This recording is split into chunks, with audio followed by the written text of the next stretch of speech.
నాకు ఈ అవకాశం ఇచ్చిన పాస్టర్ గారికి మరియు సంఘ సభ్యులందరికీ హృదయపూర్వక వందనాలు తెలియజేస్తున్నాను. విజ్ఞాపన ప్రార్థన ఎంతమంది చేస్తున్నారు? మీ కుటుంబాల్లో, మీ వ్యక్తిగత జీవితాల్లో విజ్ఞాపన ప్రార్థన చేస్తున్నారా? విజ్ఞాపన ప్రార్థన అంటే మరి మన యొక్క కుటుంబం కొరకు, లేకుంటే మన పిల్లల కొరకు, లేకుంటే మన యొక్క బంధువుల కొరకు, లేకపోతే మన ఇంటి వారి కోసం ప్రార్థన చేసుకోవటమా? చూడండి, కాదు కదా. అయితే ఇతరుల కొరకు ప్రార్థన చేసుకోవడం.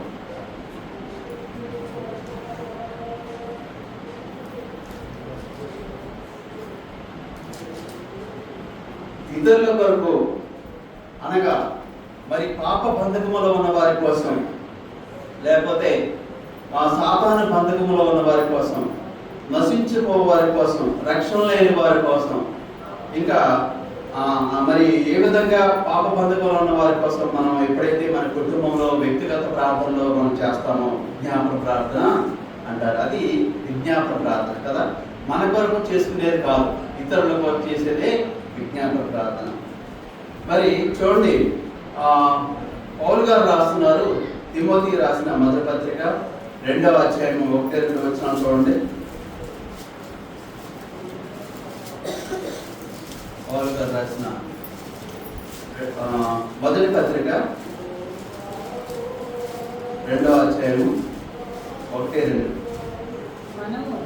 మనము సంపూర్ణ భక్తియు మాన్యతయు కలిగి నెమ్మదిగాను సుఖముగాను బ్రతుకు నిమిత్తము అన్నిటికంటే ముఖ్యముగా మనుషులందరి కొరకును, రాజుల కొరకును, అధికారులందరి కొరకును విజ్ఞాపనములను, ప్రార్థనలను, యాచనలను, కృతజ్ఞతాస్తుతులు చేయవలనని హెచ్చరించుచున్నాను.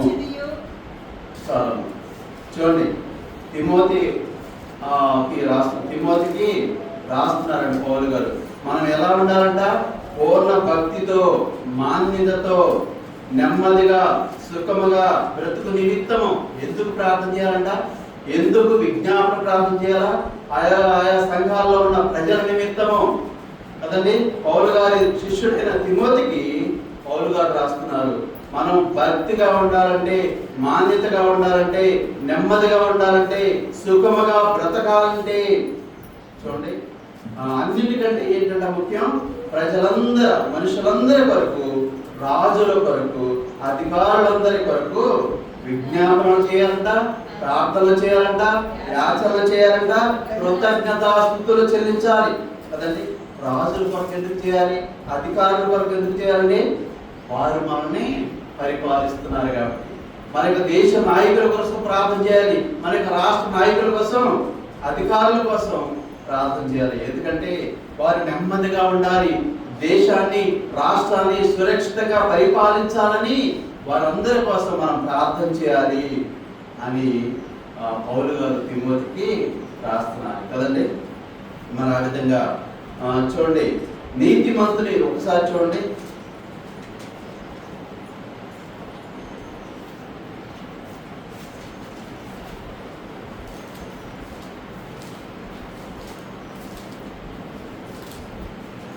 మూలవాక్యం చదువుకున్నాం కదా.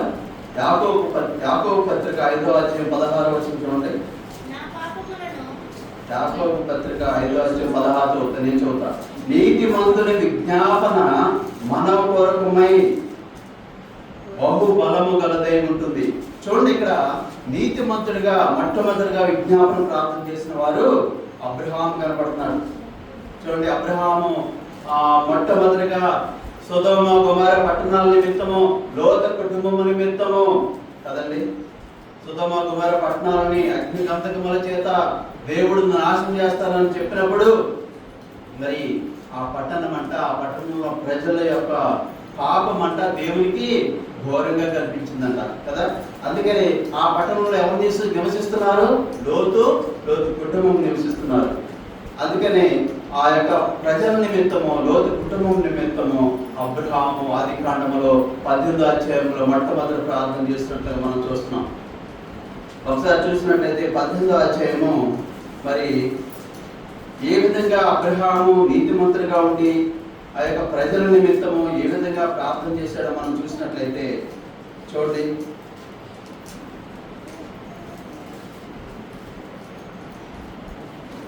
ఆ యొక్క చూడండి ఒకసారి చూసినట్లయితే యెహోవా సొదొమ గొమొర్రాలను గూర్చిన మొర గొప్పది కనుక వాటి పాపము బహుభారమైనది కనుక 20వ వచనం చదువుతున్నా.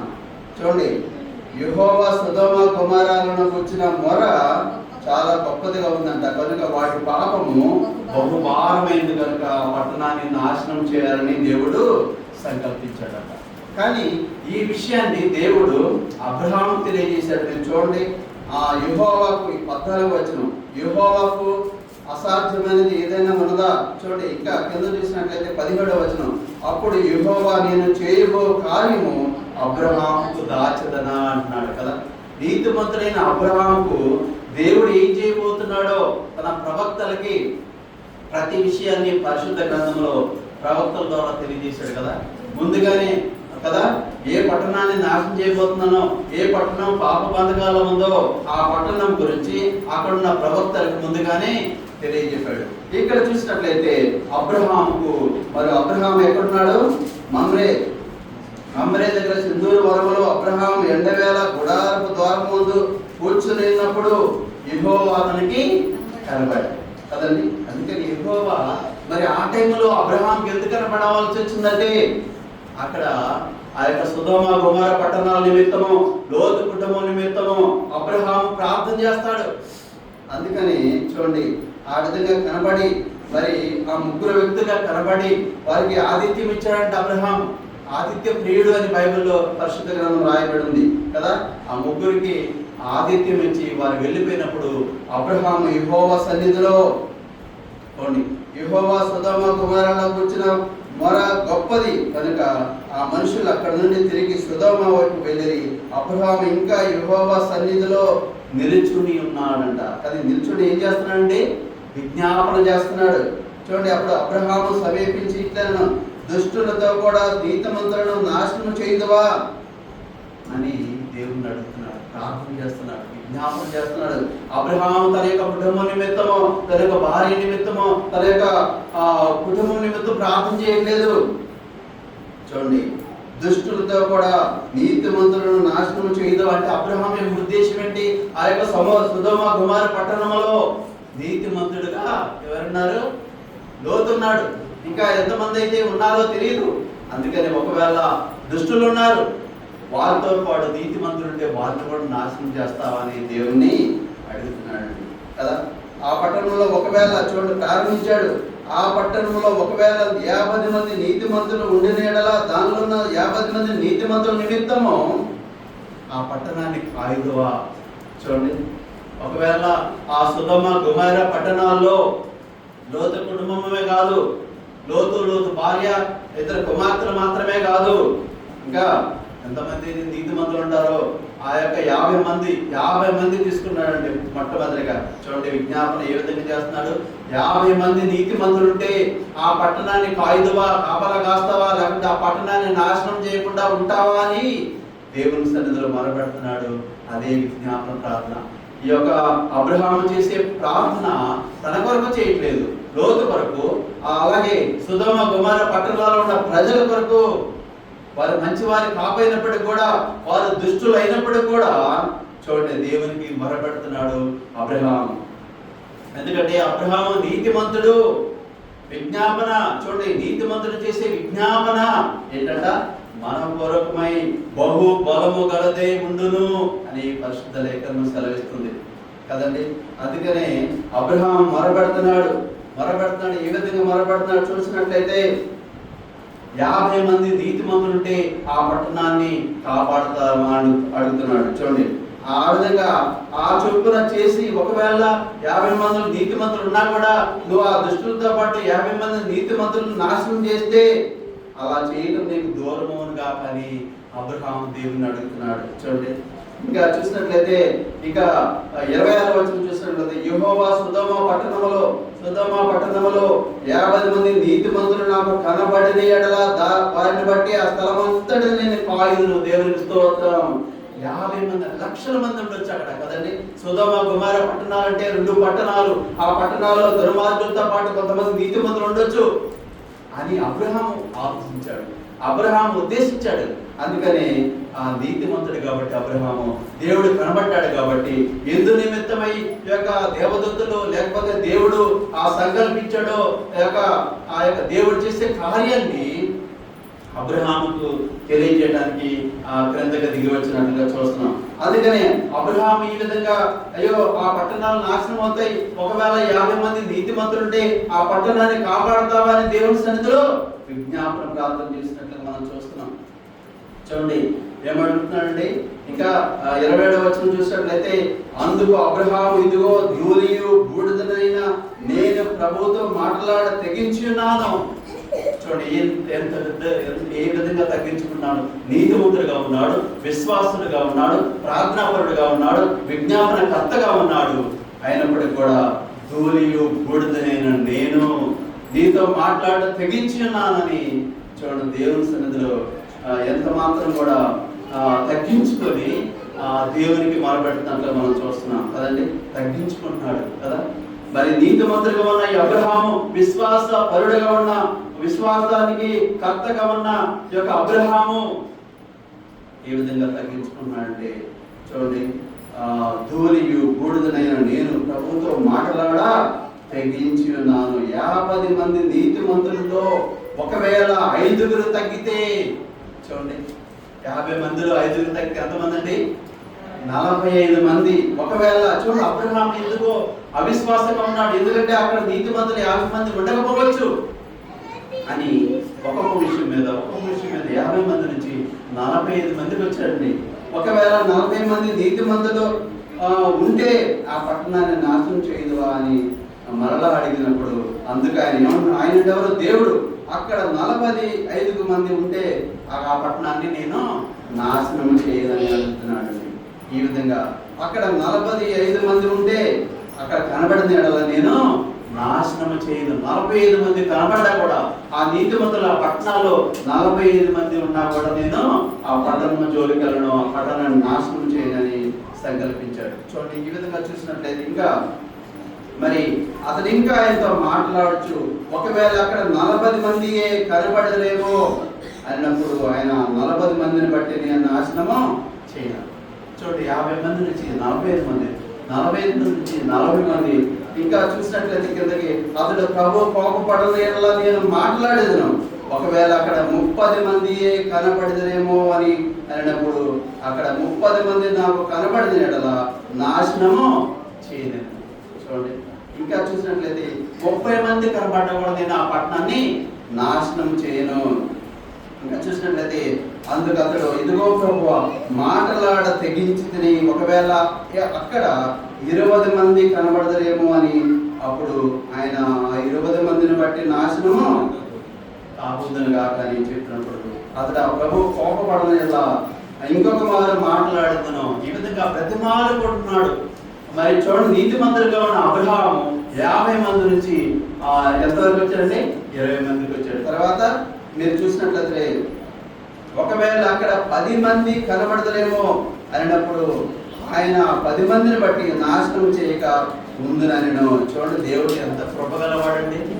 లక్షల మంది ఉండే ఆ యొక్క పట్టణాల్లో 10 మంది నీతిమంతులు ఉన్నా కూడా నేను నాశనం చేయను. చూడండి అబ్రహాము మరి దుష్టుల కోసం నీతిమంతుల కోసం ఏ విధంగా ప్రార్థన చేస్తున్నాడో తన యొక్క కుటుంబం కోసం ప్రార్థన చేయట్లేదు కదా. మనం కూడా మరి నశించుకోవారి నిమిత్తము, రక్షణ లేని వారి నిమిత్తము, మన శత్రువుల నిమిత్తము, మనం దూషించిన వారి నిమిత్తము కదండి మరి వారి కోసం మనం ప్రార్థన చేయాలండి. వారి రక్షణలో నడిపించాలని, వారి క్షమించాలని మనం ప్రార్థన చేయాలా. ఈ విధంగా 10 మంది చూడండి అసలు ప్రభు కోపపడిన ఇంకొక మారి మాట ఒకవేళ అక్కడ 10 మంది కనబడతారేమో అన్నప్పుడు ఆయన 10 మందిని బట్టి నాశనము చేయగా యుద్ధులను యెహోవా అబ్రహాముతో మాట్లాడట చాలించి వెళ్ళిపోయాను.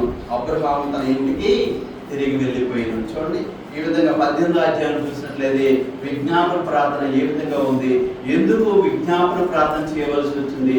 సొదొమ గొమొర్రా పట్టణాలు ఎంతో ఘోరంగా దేవుడు కనపడినప్పుడు ఆ యొక్క పట్టణాలని అగ్ని గంధకముల చేత నాశనం చేయాలని సంకల్పించినప్పుడు చూడండి అడ్డుపడ్డాడంటే ఎవరు?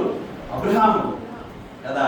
ఆ ప్రజలను నాశనం చేయకూడదు అని ప్రభుతో గోజాడుచు 50 మంది నీతిమంతుల నుంచి 10 మంది నీతిమంతుల వరకు వచ్చాడు. అక్కడ ఆగిపోయారు కదండి. మరి ఆ పట్టణంలో నాశనం చేయబడ్డాయా? చేయబడ్డాయి. ఎందుకంటే అక్కడ 10 మంది కూడా నీతిమంతులు లేరు. అక్కడ ఉందేవాటి లోతు భార్య, 2 కుమార్తెలు, 4 మాత్రమే ఉన్నారు. అందుకని కుమారులు ఆ లోతు కుటుంబం మాత్రమే ఉంది. వారందరూ లెక్కించినప్పుడు కూడా 10 మంది కూడా లేరు. అందుకని ఆ యొక్క సొదొమ గొమొర్రా పట్టణాలు నాశనం చేయడానికి దేవుడు సంకల్పించాడు. మరి వారిని బలవంతంగా బయటకు తీసుకొచ్చారు లోతు కుటుంబాన్ని. మరి లోతు నీతిమంతుడు కాబట్టి రక్షించబడ్డాడు. నీతిమంతుని ప్రార్థన దేవుడు ఆలకించాడు కదా. అబ్రహాము నీతిమంతుడు, ఆయన యొక్క ప్రార్థన బహు బలము గలదై ఉంది కాబట్టి దేవుడు ఆయన యొక్క ప్రార్థన ఆలకించి లోతు కుటుంబాన్ని రక్షించాడు కదా. ఒకవేళ 10 మంది నీతిమంతులు ఉన్నా కూడా ఆ పట్టణాలని నాశనం చేయడం. చూడండి, 10 మంది నీతిమంతులు కూడా ఆ లక్షల మంది ఉన్న జనాభాలో 10 మంది నీతిమంతులు కూడా లేనట్లుగా మనం చూస్తున్నాం కదా. మరి దేవుడు ఎంత కృపగలవాడు. లక్షల మందిలో 10 మంది నీతిమంతులు ఉన్నా కూడా ఆ పట్టణాలను కాపాడేవాడు కదా. మనం కూడా ఆ విధంగా ప్రార్థించాలి. నీతిమంతుల కొరకు, పరిశుద్ధుల కొరకు, లేకపోతే నశించుకో నిమిత్తము, పాప బంధకాల ఉన్న నిమిత్తము, సాధారణ బంధకములో ఉన్న నిమిత్తమును ప్రార్థన చేయాలి. అదే విజ్ఞాపన ప్రార్థన. ఇంకా చూసినట్లయితే మరి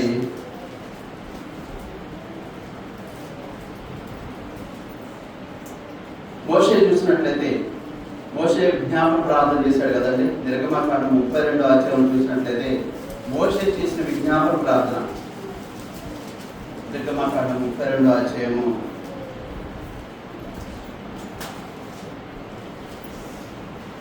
మోషే ఏ సందర్భంలో విజ్ఞాపన ప్రార్థన చేశాడు, మరి ఆ ప్రజల కొరకు ఎందుకని అంతగా గోజాడాడని చూసినట్లయితే మోషే వారు చేసిన పాపం ఏంటి కదండి. మోషే దేవుడి దగ్గరికి వెళ్ళాడు. ఎక్కడికి వెళ్ళాడండి? సీనాయి కొండ మీదకి దేవుడు పిలుచుకున్నప్పుడు 10 ఆజ్ఞలు ఇస్తానని చెప్పినప్పుడు 40 రోజులైంది మోషే దేవుని దగ్గరికి వెళ్ళి, సీనాయి కొండ మీదకి వెళ్ళి. కానీ 40 రోజులైనా ఆ యొక్క ప్రజలు ఎక్కడున్నారు? కొండ క్రింద ఉన్నారు. ఇశ్రాయేలు ప్రజలు లక్షల మంది ఎక్కడున్నారండి? కొండ క్రింద ఉన్నారు. అయితే మరి దేవుని దగ్గరికి వెళ్ళిన మోషే 40 రోజులైనప్పుడు కూడా రాకపోయేసరికి చూడండి వాళ్ళు ఏమనుకున్నారు. మరి చూడండి, మోషే దేవుడు సీనాయి కొండకు పిలిచినప్పుడు వెళ్తాడు కదా. మరి ఇశ్రాయేలు ప్రజలు ఐగుప్తులను మమ్మల్ని రప్పించిన మోషే ఏమాయనో 40 రోజులు కదా. ఇన్ని సంవత్సరాల నుంచి మోషే వాళ్ళు నడిపిస్తున్నాడు కదండి. మరి ఐగుప్తు దేశంలో నుంచి ఆ యొక్క బానిసత్వం నుంచి ఏ విధంగా తప్పించాడు అవన్నీ మర్చిపోయారు. ఒక 40 రోజులు లేనప్పుడు కూడా మరి అప్పుడు కూడా ఎవరున్నారు? అహరోను ఉన్నాడు కదా. తన అన్న అహరోను మరి వారికి తోడుగా ఉన్నాడు. మరి ప్రజల్ని కాయడానికి అహరోను ఉన్నాడు. అయినప్పుడు కూడా అహరోను మాట ఇవ్వలేదు. ఆ ప్రజలు ఒక బంగారు దూడను తయారు చేసుకొని, విగ్రహాన్ని తయారు చేసుకొని ఆ యొక్క ప్రతిమ చుట్టూ వారు గంతులు వేస్తున్నారంట. దానికి బలులు అర్పిస్తున్నారంట, పూజ చేస్తున్నారంట కదండి. దహన బలు, సమాధాన బలు అర్పిస్తున్నారంట. ఇంకేమన్నారండి చూడండి, ఓ ఇశ్రాయేలు, ఐగుప్తు దేశం నుండి నిన్ను రప్పించిన నీ దేవుడు ఇదే అన్నారట కదా. కదండి, 430 సంవత్సరాలు బానిసత్వంలో మగ్గిన ఇశ్రాయేలు ప్రజలను దేవుడైన కృప చేత మోషేని పంపించి విడుదల చేసిన దేవుణ్ణి మర్చిపోయారు కదండి. ఎర్ర సముద్రాన్ని 2 పాయలుగా చేసి ఆరిన నేలను నడిపించిన దేవుని మర్చిపోయారు కదండి. శత్రు సైన్యం నుంచి తప్పించిన దేవుని మర్చిపోయారు. మన్నాను కురిపించిన దేవుని మర్చిపోయారు. ఆ యొక్క బండ నుంచి మధుర జలాన్ని రప్పించిన దేవుని మర్చిపోయారు కదండి. మర్చిపోయి వారు ఒక ప్రతిమను తయారు చేసుకొని ఇదే ఇజ్రాయెల్ దేశం నుండి మమ్మల్ని రప్పించిన దేవుడు ఇదే అని వారు గంతులు వేస్తున్నారంట. చూడండి ఎంతగా కృతజ్ఞత లేని వారిగా ఉన్నారు కదండి. మరి దేవుని కోపం రగులుకుంది వారి మీద. ఆ సమయంలో మోషే ప్రార్థన చేస్తున్నాడు కదండి. మరి ఈ విధంగా దేవుని కోపం రగులుకున్నప్పుడు ఇశ్రాయేలు ప్రజల నిమిత్తమై కదా, మరి మోషే ఏ పాపం చేయలేదు, దేవుని దగ్గర ఉన్నాడు. మోషే దేవునితో ముఖాముఖిగా మాట్లాడుతున్నాడు. దేవుడి దగ్గర మోషే ఉన్నప్పుడు ఆయన ముఖము వెలిగిపోతుందంట కదా. అంటే ముఖం ఏ విధంగా ఉంది? మోషే ముఖము వెలిగిపోతున్నట్టు ఉన్నది. ఎందుకంటే దేవుని దగ్గర ఉన్నాడు, ఉపవాసం ఉన్నాడు, దేవుని దగ్గర ఉండి ఆయన ప్రజల కోసం విజ్ఞాపన చేస్తున్నాడు కదండి. ఆ విధంగా చేస్తున్నప్పుడు దేవుడు అంటున్నాడు, మోషేతో అంటున్నాడు, ఏమంటున్నాడు?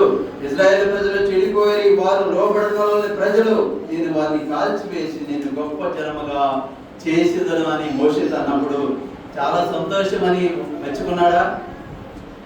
నన్ను గొప్ప జనంగా చేస్తున్నాడు, నన్ను ఆశీర్వదిస్తాడు, నన్ను దీవిస్తున్నాడు, ఆ ప్రజలు ఏమైపోతే నాకేంటని మోషే అనుకోలేదండి కదా.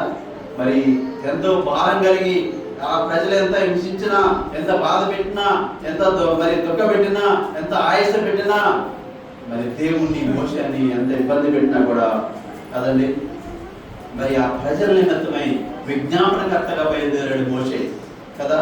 మోషే ఏమన్నాడు చూడండి, మరి 32వ అధ్యాయం మొత్తం దేవుని బ్రతిమాలుకుంటూ, అయ్యో దేవా, ఈ ప్రజలు గొప్ప పాపము చేశారు, వీరు బంగారు దేవతను వారి కొరకు చేసుకుని దానికి సాగరపడి నమస్కరిస్తున్నారు కదండి. అయ్యో దేవా, నీవు వారి పాపమును ఒకవేళ పరిహరించితవా, నీవు లేని ఎడలా నీవు రాసిన గ్రంథంలో నుండి నా పేరు తుడిచివేయమని బ్రతిమాలుకుంటున్నాడు కదా. జీవ గ్రంథంలో మోషే పేరు ఉందని ఆయన తెలుసు కదండి. మనం ఏమని కోరుకోవాలి? ప్రతి ఒక్కరి పేరు జీవ గ్రంథంలో ఉండాలి. జీవ గ్రంథంలో ఉన్న వారే పరలోకాన్ని వారసులు కదండి. మరి మోషే నీతిమంతుడిగా ఉన్నాడు, యథార్థవంతుడిగా ఉన్నాడు, నమ్మకంగా ఉన్నాడు, సాత్వికంగా ఉన్నాడు. దేవుడే చెప్తున్నాడు, మోషే నా ఇల్లంతటిలో నమ్మకమైన వాడు, మిక్కిలి సాత్వికుడు అని దేవుడు మరి మోషే గురించి దేవుడు సాక్ష్యం చెప్తున్నాడు. మరి ఇటు మోషే తను అనుకుంటున్నాడు, నీవు రాసిన జీవ గ్రంథంలో నుంచి నా పేరు తుడిచివేయి, ఎందుకంటే ఈ ప్రజలను క్షమించకపోతే నీ యొక్క జీవ గ్రంథం నుంచి నా పేరు తుడిచివేయని ఎంతగా ప్రాధాన్యపడుతున్నాడు. అది విజ్ఞాపన ప్రార్థన కదండి. ప్రజల మాట లేదు, ఎంతో హింసిస్తున్నారు, ఎంతో బాధపడుతున్నారు. ఒక్కొక్క సందర్భంలో మోషే మీద రాయి వేయడానికి కూడా వాళ్ళు వేయడానికి కూడా సిద్ధపడిన ఈ ప్రజలని క్షమించమని ప్రార్థన చేస్తున్నాడండి. అది ఇతరుల కోసం, బంధకాలు ఉన్న వారి కోసం, పాపంలో ఉన్న వారి కోసం, చెడుతనంలో ఉన్న వారి కోసం, వ్యాధి బాధలో ఉన్న వారి కోసం, అనారోగ్యంలో ఉన్న వారి కోసం, దుష్టుల కోసం కదండి, నిన్ను హింసించిన వారి కోసం, నిన్ను బాధ పెట్టిన వారి కోసం ప్రార్థన చేయడమే విజ్ఞాపన ప్రార్థన. అటు ప్రార్థన నువ్వు చేస్తే నీ ప్రార్థన దేవుడు ఆలకిస్తాడు కదండి. మన కొరకు, మన కుటుంబం కొరకు, భార్య కోసం, భర్త కోసం, పిల్లల కోసం చేసుకోవచ్చు, కానీ మొట్టమొదటిగా నువ్వు విజ్ఞాపన ప్రార్థన చేయాలి. ఇతరుల కొరకు ఎప్పుడైతే నువ్వు ప్రార్థన చేస్తావో నీ ప్రార్థన దేవుడు ఆలకిస్తాడు కదండి. మోషే అదే విధంగా చేశాడు, అబ్రహాము కూడా అదే విధంగా చేశాడు. తన కోసం చేసుకోలేదు, తన కుటుంబం కోసం చేసుకోలేదు, సొదొమ గొమొర్రా పట్టణంలో దుష్టుల కోసం ప్రార్థన చేశాడు కదండి. మరి ఆ విధంగా ప్రార్థన చేస్తే మన కొరకు కోసం కాదు, ఇతరుల కోసం, ఇతరుల పాప బంధకాలు ఉన్న వారి కోసం, ఇతరుల బాగోగుల కోసం, ఇతరుల రక్షణలో నడిపించే వారి కోసం మనం ప్రార్థన చేయాలంటే ప్రార్థన విజ్ఞాపన ప్రార్థన. చూడండి, ఈ విధంగా మరి మోషే చేసిన విజ్ఞాపన ప్రార్థన వల్ల ఆ ప్రజలు దేవుని కోపం నుంచి తప్పించబడ్డారు కదా. మరి ఈ విధంగా చేయాలి ప్రార్థన. ఇంకా చూసినట్లయితే పౌలు గారు ఈ విధంగా ఫిలిప్పీయులకు రాసిన పత్రిక 4వ అధ్యాయం 6వ వచనం చదవండి. ఫిలిప్పీయులకు రాసిన పత్రిక 4వ అధ్యాయం 6వ వచనం.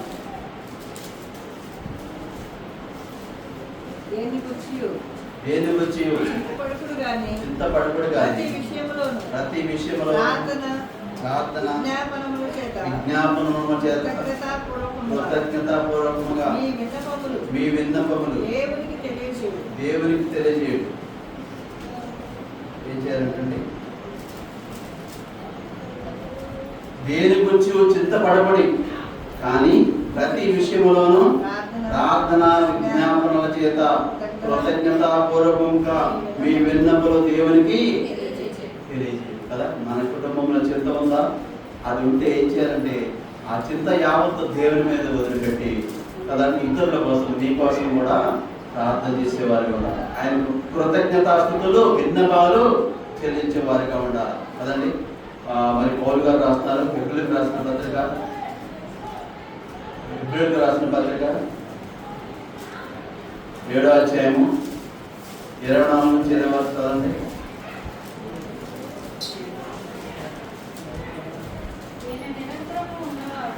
ఈయన నిరంతరము ఉన్నవాడు కనుక మార్పు లేని యాజకత్వము కలిగిన వాడాయన.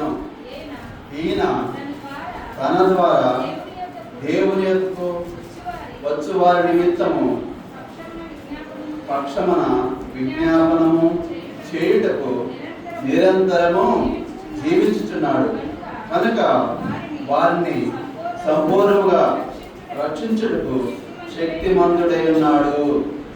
ఇంకా 26 చదువు. పవిత్రుడను నిర్దోషియు నిష్కలంషుడును పాపుల్లో చేరక ప్రత్యేకంగా ఉన్నవాడును ఆకాశ మండలము కంటే మిక్కిలి ఇచ్చేవాడైన వీటి ప్రధాన యాజకుడు మనకు సరిపోయిన వాడు. ఇది ఎవరి గురించి రాయబడింది? పౌలు గారు ఎవరి గురించి రాస్తున్నారు? యేసు ప్రభు గురించి రాస్తున్నాడు. ఈయన నిరంతరము ఉన్నవాడు కనుక మార్పు లేని యాజకత్వము కలిగి వాడైను. ఈయన తన ద్వారా దేవుని యొద్దకు ఎవరైతే వస్తారో ఆ పక్షమున విజ్ఞాపన చేయుటకు నిరంతరము జీవించుచున్నాడు కనుక సంపూర్ణమైన రక్షించుటకు శక్తిమంతుడై ఉన్నాడు.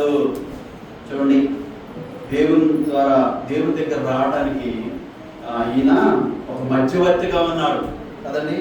యేసు క్రీస్తుల వారు ఏం చేస్తున్నారంట? దేవుని దగ్గర నడిపించడానికి, పరలోకానికి నడిపించడానికి మధ్యవర్తిగా ఉన్నాడంట కదండి. యాజకత్వం చేస్తున్నాడు. ఎందుకంటే దేవుని దగ్గర నుండి మనందరి నిమిత్తం ఆయన విజ్ఞాపన చేస్తున్నాడంట కదండి. విజ్ఞాపన చేస్తున్నాడు.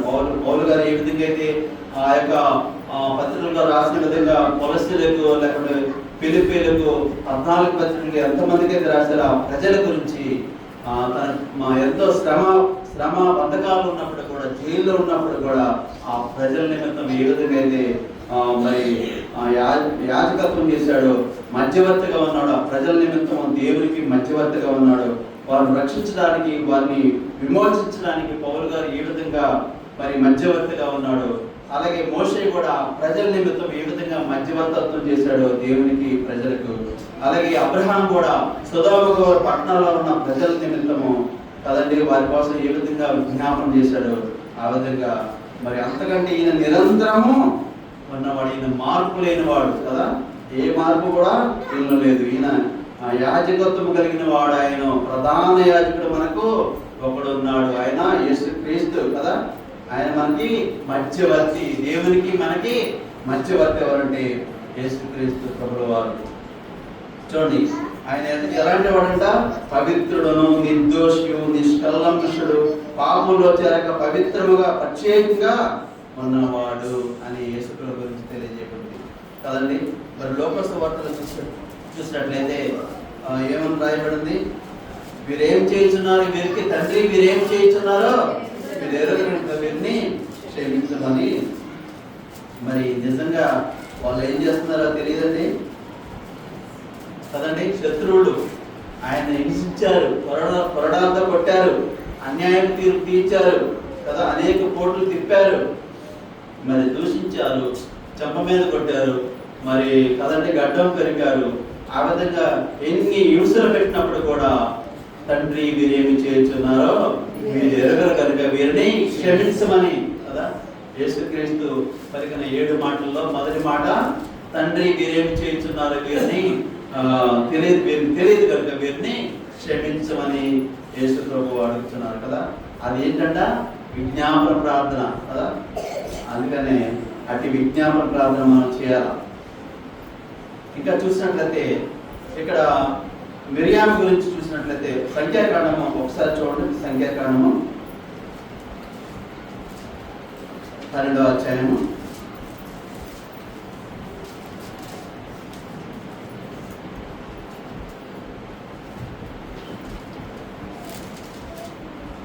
ఈ మిరియాము గురించి చూడండి, విజ్ఞాపన ప్రార్థన చేయాల్సి వచ్చింది కదా. ఎందుకు చేయాల్సి వచ్చింది? ఒకసారి చూసినట్లయితే 12వ అధ్యాయము, మోషే కూషు దేశపు స్త్రీని పెళ్లి చేసుకొని ఉండేది కనుక అతడు పెళ్లి చేసుకున్న ఆ స్త్రీని బట్టి మిరియాము అహరోనులు అతడు విరోధముగా మాట్లాడారు. విరోధముగా, దేవుని బిడ్డలకు ఎవరైనా విరోధంగా మాట్లాడితే అది పాపము కదండి. మీరు మోషే దేవుని బిడ్డ, నీతిమంతుడు, యథార్థంగా ఉన్నాడు, పరిశుద్ధంగా జీవిస్తున్నాడు, లక్షలాది మందిని నడిపిస్తున్నాడు, దేవుని ప్రజలను నడిపిస్తే నాయకుడిగా ఉన్నాడు. అందుకని మరి మిరియాము అహరోను ఎవరు? మోషే అన్న, మోషే అక్క కదండి. ఒకే కుటుంబంలో పుట్టిన వీరు మరి వారికి అసూయ వచ్చింది. ఎందుకంటే కూషు దేశపు స్త్రీని మోషే పెళ్లి చేసుకున్నాడు. అందుకని వారికి నచ్చగా మరి ఏమని విరోధంగా మాట్లాడి చూడండి. వారు మోషే చేత మాత్రమే యెహోవా పలికించిన ఆయన మా చేత పలికించలేదా అని చెప్పుకొనగా, మోషేతోనే మాట్లాడుతున్నాడా? మోషే చేతన అద్భుత కార్యాలు చేస్తున్నాడా? మాతో చేయించలేడా? మాతో పలకలేదా అని చూడండి, తప్పుగా మాట్లాడుతున్నారు, అసూయతో మాట్లాడుతున్నారు. అందుకని ఆ మాటలు ఏమిటంట? దేవుడిన్నాడంట, ఆయన మా చేత పలికింపలేదా అని చెప్పుకోనగా యెహోవా మాట వినెను. ఆ మాట వినెను. చూడండి, వీరు చెప్పిన మాట, అనుకున్న మాట, మోషే గురించి తప్పుగా అనుకున్న మాట అహరోను మిరియాము ఎప్పుడైతే మోషే గురించి తప్పుగా మాట్లాడారో చూడండి, వెంటనే దేవుడు ఆ మాట విన్నాడంట కదా. మనం సేవకుల గురించి, మరి పరిశుద్ధుల గురించి, మరి దేవుని పని చేసే వారి గురించి విరోధంగా, వ్యతిరేకంగా మాట్లాడకూడదు కదండి. వారి గురించి ప్రార్థన చేయాలి, అంత మాత్రమే కదండి. మరి దేవుని సేవకుడైనా, మరి మిక్కిలి సాత్వికుడైనా, మిక్కిలి నమ్మకస్తుడైనా మోషే గురించి ఒక అక్కే, అన్నే ఈ విధంగా మాట్లాడటం దేవుడికి నచ్చలేదు. ఆ మాట వినెను, దేవుడు విన్నాడంట. ఆ మాట విని ఏమంటున్నాడు? మోషే భూమి మీద ఉన్న వారందరిలో మిక్కిలి సాత్వికుడు, మోషే భూమి మీద ఉన్న వారందరిలో మిక్కిలి సాత్వికుడు అని చెప్పి దేవుడే సాక్షి చెప్తున్నాడు. అలా చెప్పుకుంటూ చూడండి, యెహోవా మీరు ముగ్గురు, ఎవరు ముగ్గురు? మోషే, అహరోను, మిరియాము. ఈ ముగ్గురు ఎక్కడ రమ్మన్నాడు దేవుడు?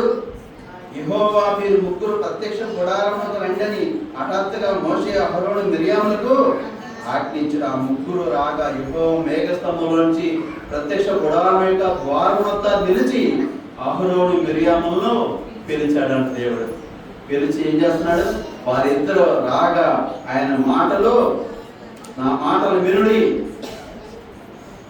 మీలో ప్రవక్త ఉండిన యెడల యెహోవాకు నేను దర్శనమిచ్చి అతడు నన్ను తెలుసుకున్నట్లు కలలో అతనికి మాట్లాడినప్పుడు ప్రవక్త లేరు. ఎందుకంటే మోషేతో దేవుడు ముఖాముఖిగా మాట్లాడుతున్నాడు కదండి. దేవుని యొక్క ప్రజలకు ఏం చేయాలో, దేవుని ప్రజలను ఏ విధంగా నడిపించాలో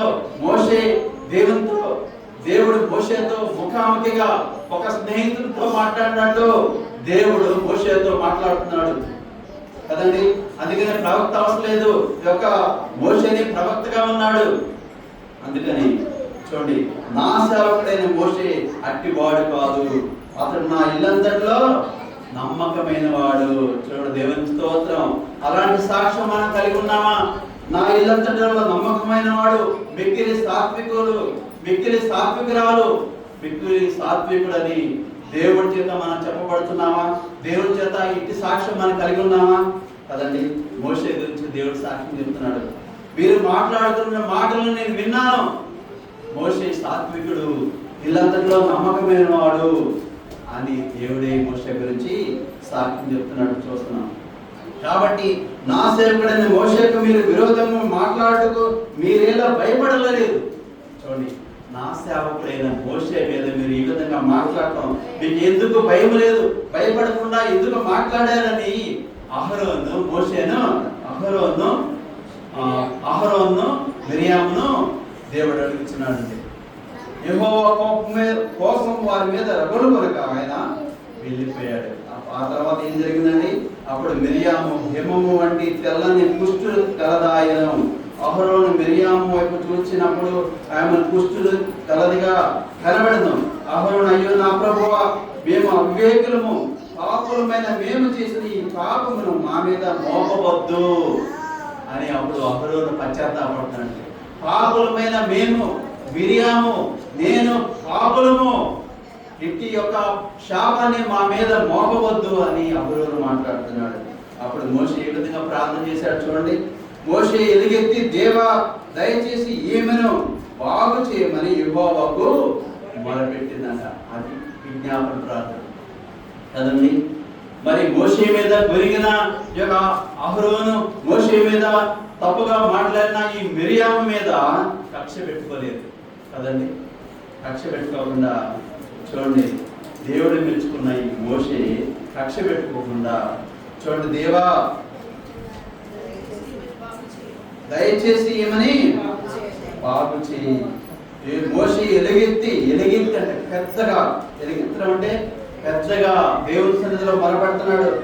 దేవా దయచేసి ఈమెను బాగు చేయమని యెహోవాకు మొరపెట్టాడు. ఆ విధంగా మొరపెట్టడం వల్ల, ఆ యొక్క మోషే చేసిన విజ్ఞాపన ప్రార్థన వల్ల అదండి ఆమె కుష్టు తగ్గిపోయింది. అప్పటి రోజుల్లో కుష్టు వచ్చిందంటే పాలనలో మరి గృహాల్లో కానీ ఊర్లో కానీ ఉండడానికి వీలేదు. ఊరు వెలపట ఉంచేవారు. అది ఎంతో శాపంగా భావించేవారట. మరి అట్టి శాపకరమైన రోగము కుష్టు సంభవించినప్పుడు దేవా ఈమెను బాగు చేయని ఎలుగెత్తి మోషే ప్రార్థన చేసినప్పుడు, విజ్ఞాపన చేసినప్పుడు అటు ప్రార్థన దేవుడు విని ఆ ప్రార్థన ఆలకించి ఆమె కుష్టు నుంచి విముక్తి కలిగించారండి. ఈ విధంగా మరి విజ్ఞాపన ప్రార్థన చేస్తే ఏ విధంగా దేవుడు వింటాడో నేను ముగిస్తాను ఒక 2 నిమిషాల్లో. మరి ఈ విధంగా విజ్ఞాపన ప్రార్థన దేవుడు బహుగా వింటాడు. ఎందుకంటే మన యొక్క స్వలాభం కోసం ప్రార్థన చేయకుండా ఇతరుల కోసం, నశించిపోవారి నిమిత్తము, పాప బంధకులో ఉన్న వారి నిమిత్తము ఎప్పుడైతే మనం ప్రార్థన చేస్తామో అప్పుడు మన ప్రార్థన దేవుడు ఆలకిస్తాడు కదా. మేము ప్రతిరోజు కుటుంబ ప్రార్థన చేస్తుంటాం. మేము నేనున్నా లేకపోతే పిల్లలతో నలుగురు ఉన్నా సరే ఒక్కొక్కరు ఒక అధ్యాయం చదువుకొని, ఒక్కొక్కరు ఒక పాట పాడుకుంటాం, ఒక్కొక్కరు ఒక అధ్యాయం చదువుతాం. మరి అందరం కలిసి ఎవరి వాళ్ళే మరి మొట్టమొదటిగా సంఘ సభ్యుల కోసం, అనారోగ్యంతో ఉన్న వారి కోసం, ఈ యొక్క జూపిడి గ్రామంలో ఉన్న ప్రజల నిమిత్తము, ఎవరైతే పాపబంధకాల్లో లేకపోతే అనారోగ్యంతో ఉన్నారో, బాధల్లో ఉన్నారో, వేదనలో ఉన్నారో, దుఃఖంలో ఉన్నారు, ఉద్యోగం లేకుండా ఉన్నారు, పని లేకుండా ఉన్నారు, మరి ప్రతి విషయం మేము పేరు తెలిసిన వాళ్ళ పేరు కోసం ప్రార్థన చేస్తాం. ఖ్యాతం పడుతున్న బిడ్డల కోసం, మీకోసం ప్రార్థన చేస్తాం. అది విజ్ఞాపన ప్రార్థన. మరి తర్వాత చూడండి, తర్వాత ఎవరి కోసం చేస్తామంటే ఆఖరిగా మా కోసం ప్రార్థన చేస్తాం. మరి అటు ప్రార్థన 1 గంట ప్రార్థన చేస్తాం. ప్రతి దినము 1 గంట ప్రార్థన చేసుకుంటాం. మరి ఉదయాన్నే వ్యక్తిగత ప్రార్థనలు ఎవరి వాళ్ళే వ్యక్తిగత ప్రార్థన చేసుకుంటాం. మరి ఎప్పుడైతే ఇతరుల కోసం మన కోపం చేసుకోకుండా ఇతరుల కోసం మొట్టమొదటిగా మనం చేస్తాం, అది విజ్ఞాపన ప్రార్థన. యోబు చూడండి, మరి 42వ అధ్యాయము 10వ వచనంలో యోబు ఏ విధంగా విజ్ఞాపన ప్రార్థన చేశాడు. యోబు కూడా మీరు చూసినట్లయితే 32వ అధ్యాయం 1వ వచనంలో యోబు నీతిమంతుడు అని తెలియజేయబడింది. నీతిమంతుని ప్రార్థన మనోపూర్వకమై బహు బలముగలదై ఉంటుంది. ఎందుకంటే నీతిమంతుడు ప్రార్థన చేస్తే ఆ ప్రార్థన బలంగా ఉంటుందంట. అంటే త్వరగా జవాబు వస్తుంది దేవుని దగ్గర నుంచి కదండి. యోగుకి ఎన్ని శ్రమలు వచ్చినప్పుడు కూడా మరి అంత ఆస్తంతా పోయింది, కుమార్తెలు అందరూ చనిపోయారు, అయినప్పుడు కూడా తన యొక్క విశ్వాస జీవితాన్ని, తన యొక్క ప్రార్థన జీవితాన్ని, తన యొక్క భక్తిని వదలలేదండి కదా.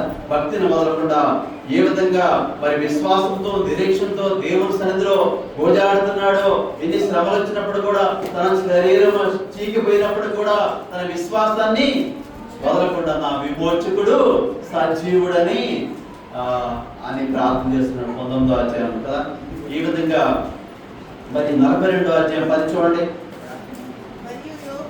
మరియు యోబు తన స్నేహితుల నిమిత్తము ప్రార్థన చేసినప్పుడు యెహోవా అతని క్షేమ స్థితిని మరలా అతనికి దయచేసినో.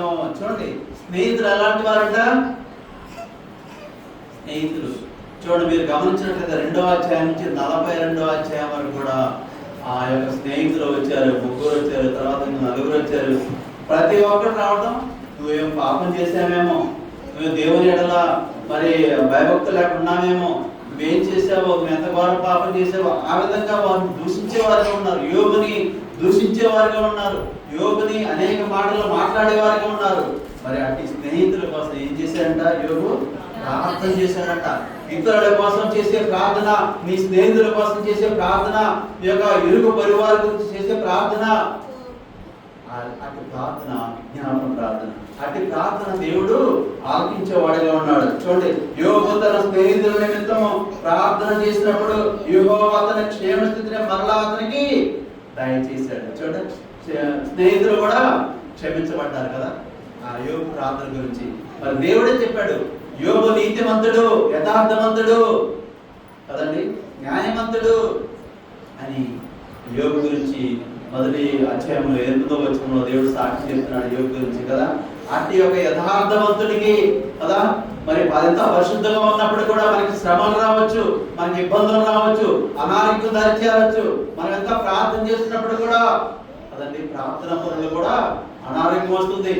అంత మాత్రం మనం కుంగిపోకూడదు. మనం ఎప్పుడైతే ఇతరుల గురించి మనం ప్రార్థన చేస్తామో, ఇతరులు ఎప్పుడైతే క్షమిస్తామో, అప్పుడు మన యొక్క బాధ, వేదన, రోగము తగ్గిపోతుందండి కదా. మరి అందుకని యోబు ఎప్పుడైతే తన యొక్క 3 స్నేహితుల వరకు ప్రార్థన చేశాడో అప్పుడు ఆ యోబు క్షేమ స్థితి, అంతమంది ఎంత ఆరోగ్యంగా ఉన్నాడో, అంతమంది 3 కుమార్తెలను, 7 కుమారులను, మరి పశువులను కదండి, ఎంతో ఆస్తిపరుడుగా ఉన్నాడు కదండి, ఆస్తిపరుడుగా ఉన్నాడు. అవన్నీ మళ్ళా 42వ అధ్యాయం చూసినట్టు ఆఖరిలో అన్ని పొందుకుంటాడు కదా. 200 ఆశీర్వాదం.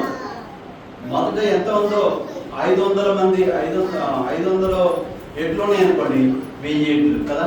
ఇలా ఈ విధంగా గొర్రెలు 3000 ఉన్నాయి అనుకోండి, 6000 గొర్రెలు. ఈ విధంగా రెట్టింపు ఆశీర్వాదాన్ని యోబు పొందుకున్నాడు. ఎందుకంటే విజ్ఞాపన ప్రార్థన ఫలితం యోబుని క్షేమ స్థితిని తీసుకొచ్చింది. యోబు మరి కోల్పోయిన ఆస్తిని రెట్టింపుని పొందుకున్నట్టు చేస్తుంది. యోబు యొక్క భక్తి జీవితం, విశ్వాస జీవితం దేవుడు మెచ్చుకున్నాడు. చూడండి, ఆ విధంగా మనం ఇతరుల కోసం ప్రార్థన చేసే వారిగా ఉండాలి కదా. మరి ఎప్పుడైతే విజ్ఞాపన ప్రార్థన చేసిన వారు చూసినట్లయితే చూడండి, దానియేలు కూడా ప్రార్థన చేశాడు. నేను దాని గురించి చెప్పట్లేదు, చాలా మంది దానియేలు విజ్ఞాపన ప్రార్థన వల్ల కదండి, ఇశ్రాయేలు ప్రజలు పాపం చేసినప్పుడు, వారి బంధకాల్లో బానిసత్వంలో వేరే దేశానికి కొరబడినప్పుడు ఆ యొక్క 70 సంవత్సరాలు కాలం పూర్తి అయిపోతుంది.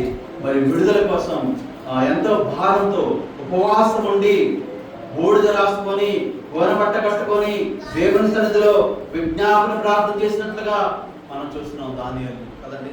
దానియేలు పరిశుద్ధుడు, నీతిమంతుడు, యథార్థవంతుడు కదండి, ఎంతో జ్ఞానం కలిగిన వాడు కదా, జ్ఞాన వివేచనలు కలిగిన వాడు, దర్శనాలు చెప్పే మంచి తలాంతు దేవుడు దానియేలుకు అనుగ్రహించాడు కదా.